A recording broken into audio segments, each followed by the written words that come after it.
first year we brought people out here, it was because I had said to my wife, we talked for almost 10 years about bringing people out to Charity Island.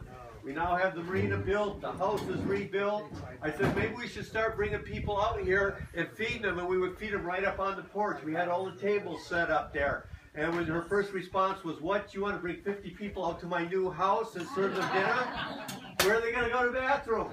And I said, well, honey, we got 3 bathrooms here. You were going to rent it out to strangers anyway. Besides, I'm thinking if we could sell those tickets at the right price, maybe I'd never have to go get a real job again. Kind of a big thing for me. And she said, if that's what you want to do, she gave me permission. And we fired up the boat, started advertising. That first group of people we brought out here, we brought the, hey, there's my nephew and my family's out here. My dad's here today. It's kind of a novelty. My son got married Saturday. So, yeah, yes, thank you. Very exciting for us. But he's not here. No, he's not here. That's understandable. These guys want to get, you going to set them up some chairs? They came up to here. Yeah, I'll just keep going. I'll pretend that's not all that. So anyway, we had the tables all set up at the lighthouse, and you were told to go find your table. We marched you through the woods right off the North Star as soon as everybody was seated.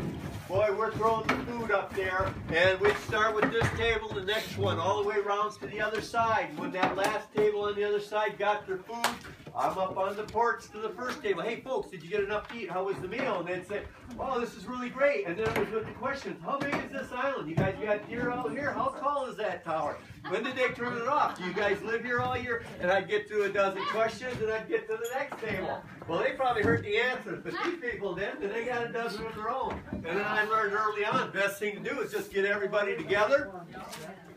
And then I can kind of give you a broad overview, and after the meal, most of your questions. So if I didn't get to you after the meal, right? That makes sense, right? Okay, I'm doing pretty good then. Okay, so here we go, Charity Island. Some of you probably been scoping this out on the internet, right? You saw the trip, what it was about. Lighthouse out on an island. It's always about that lighthouse, isn't it? Okay. Yes, everybody does. There's a mystique about it, you know. It talks to us about a time, that heroic light keeper out there and keeping the light lit, the ships, the men out there. What a time. So anyway, back to this island business. So we got 300 acres. We got fox, mink, raccoons, and chipmunks. And with all the red oak and the acorns we have out here, we don't have any squirrels on Charity Island. Don't volunteer to bring them out. We're happy the way things are. Yeah, we've seen beaver out here recently, and I said to mink, the deer, once in a while the deer come out, but they find out I don't grow corn out here like they do in Caseville, and they go right back to Caseville, yeah. How do they get out? Well, they swim and they walk out on the ice, just like the coyotes come and go every now and then, but in the dead of winter, it's one of the most quiet places in the world out here when there's no wind, no waves. It's pretty amazing. You stay here all winter? No, of course not. I've got grandkids over on the other side. I got a life to live, you know. I've always dreamt about spending one season out here and then writing about it, and then maybe help ensure that I don't have to go get that real job again, you know. I thought maybe supplement the income. I should get busy on it. My dad keeps telling, holy cow, I got them behind me too. Hi, guys. Good looking kids. Yeah, aren't they? It's a good looking bunch.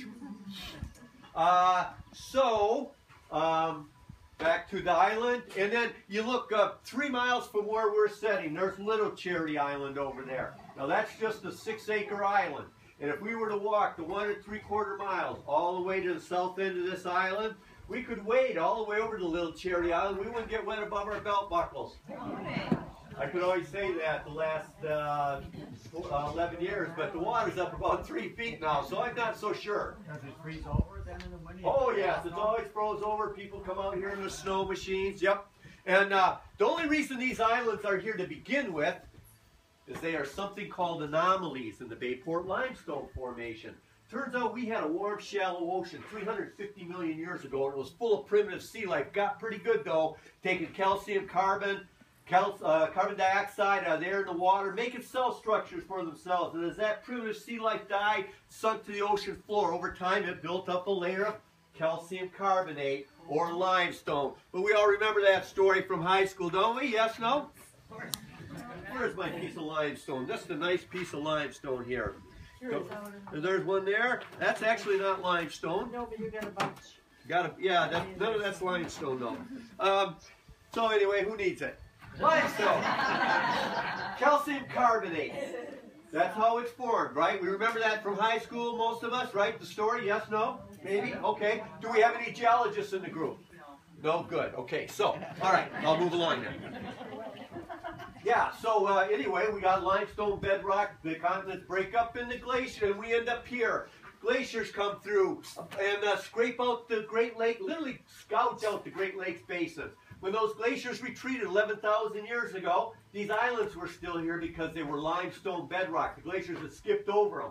And so they filled up the basins, but we got some islands out here now made out of limestone, and it's a state-owned island, but these islands now are hazards to navigation. So the federal government's out here about 19 years later, and the year after they start construction in the year of 1857, they're putting the finishing touches to a 39-foot light tower and a one-room, one-story dwelling. Let me boot up my PowerPoint presentation here. It got rained on the storm Sunday. We just got out here last night. We hadn't been out here since that storms went through Michigan, right, Sunday? Yeah, everything was scattered, and my PowerPoint's kind of little damp. But it's working. The mouse is still working. So, 39-foot light tower, one-room, one-story dwelling attached to it. For the footings for the tower, they're going to dig out a shallow hole. They go down on the beach. They're prying loose big chunks of this limestone and mortaring up for the footings, for the tower, for the house. They're going to dig out a hole for basement walls, and they're going to build them about this wide and this high out of chunks of that limestone off the beach. Typical Michigan basement, and they get this one-room, one-story dwelling built, and they get the tower turned on. It's August 20th, 1857. Now, I made an offer to buy this island back in 1989, and my offer was subject to me getting permits to build a harbor out here. I spent 3 years getting those permits, and I'm out here, and the federal government said, well, we'll try and work with you, but here's a list of a dozen endangered species you got to look for. And I'm talking bugs and birds and flowers and plants.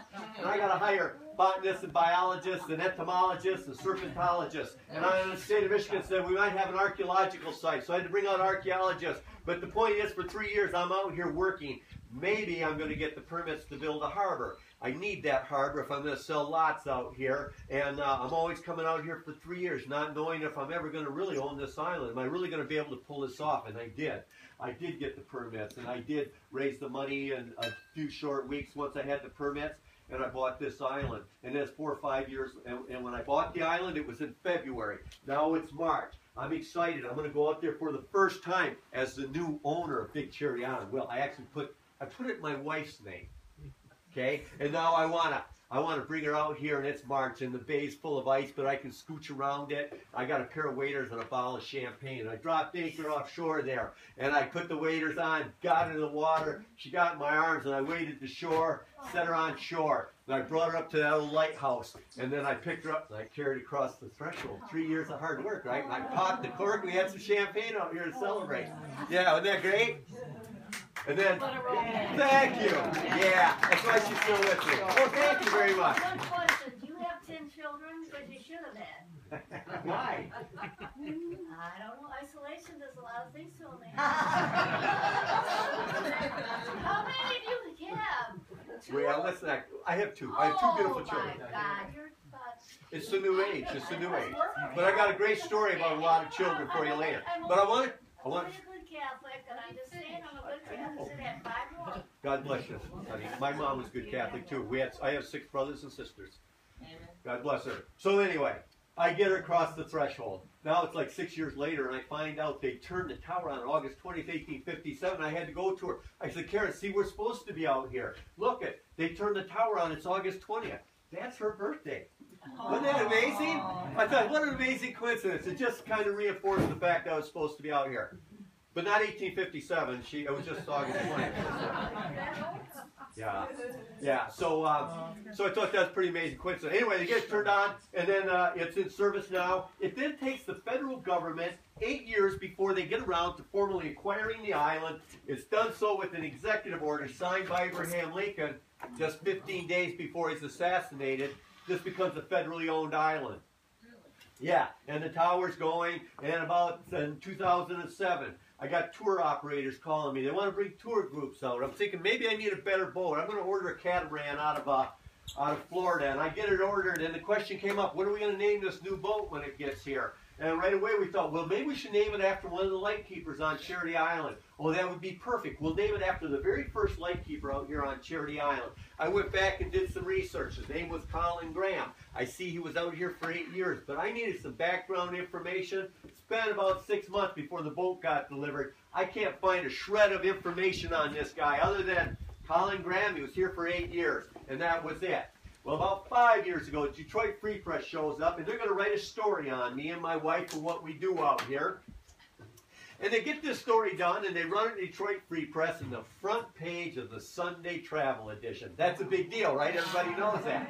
Yeah. And then we thought, that's really great. But then we get calls from Cincinnati. They've got the big Sunday Travel Edition, and they picked it up a few weeks later. Now they're running it in Cincinnati. And then it was in Columbus. Then we got calls from the Milwaukee area. The Milwaukee Journal ran it in their Sunday Travel Edition. Then the Denver Post out in Denver, Colorado. And then finally, it's a couple of Sundays later, and I get a call from my dad down in Orlando. Now it's Sunday morning. He's on his way into the golf club there because they got the breakfast Sunday morning special, right? And as he goes on in to get his breakfast, he sees his friends are all bent over a newspaper. And they look up and they go, hey, Jerry, get over here. Isn't this that island your kid you're always talking about?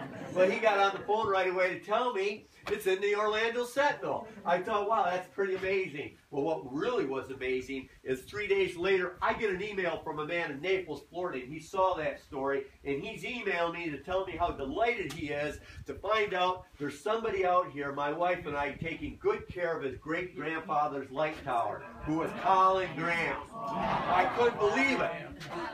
And then he goes on and he tells me, he says, I want to share a little information about that man with you. Him and his wife, Catherine, immigrated from Scotland to Ontario, where he tried homestead farming for a few years, but that didn't suit him very well. I've got his marriage certificate when he got married in Scotland. His occupation, mariner. He misses the water, so he joins the lighthouse service in the United States, becomes the first lightkeeper out here on Charity Island, came out here with his wife, Catherine, and their 12 children. Oh, there's a good Catholic man. There's a Catholic man.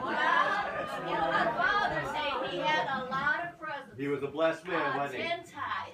And then he goes on and he tells me that this woman had 6 boys all in a row and then had 6 girls all in a row. Oh, wow. And they all came out here as a family. He said the boys were already old enough when they arrived, that on days when the lake conditions were right and they could see the masts on the wooden sailing ships coming up out of the Saginaw River, they'd jump in the rowboat and start rowing because they knew if the men saw them coming out, they would throw over supplies and newspapers. The boys couldn't get out there in time, but they knew they'd be out there floating, and these boys would scoop up the wet newspapers and supplies. He says, and they would bring them back to their father, who would dry those newspapers out in front of the fireplace, and that's how he got his news on how the Civil War was going. I thought, what an amazing stroke of luck that this woman came out here and wrote this story. It ends up, a man reads it down there in Naples, Florida, and I was able to get all this information.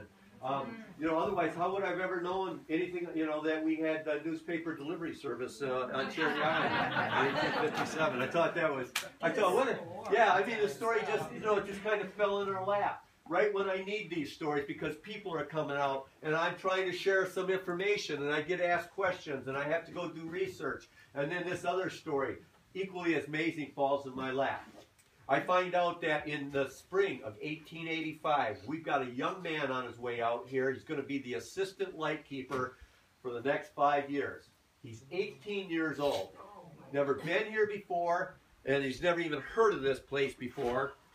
And I learned that when he arrived in May of 1885, he had packed and brought something out here that probably every one of us would have packed if we knew we were going to go somewhere and we're going to have all this time on our hands. I learned he brought a big, thick novel out here to help fill the long hours out here. I got to hold the book the young man brought out here in 1885. And when it got shoved in my face, I was like, what, are you serious? Is this a joke, is what I was thinking, because the title of the book is Mysterious Island. Now, how could that be, right? Did his mom think, oh, my son, he's going to be a light keeper. It was going out to an island. Oh, look, it's the perfect. Maybe she was shopping for him. I don't know.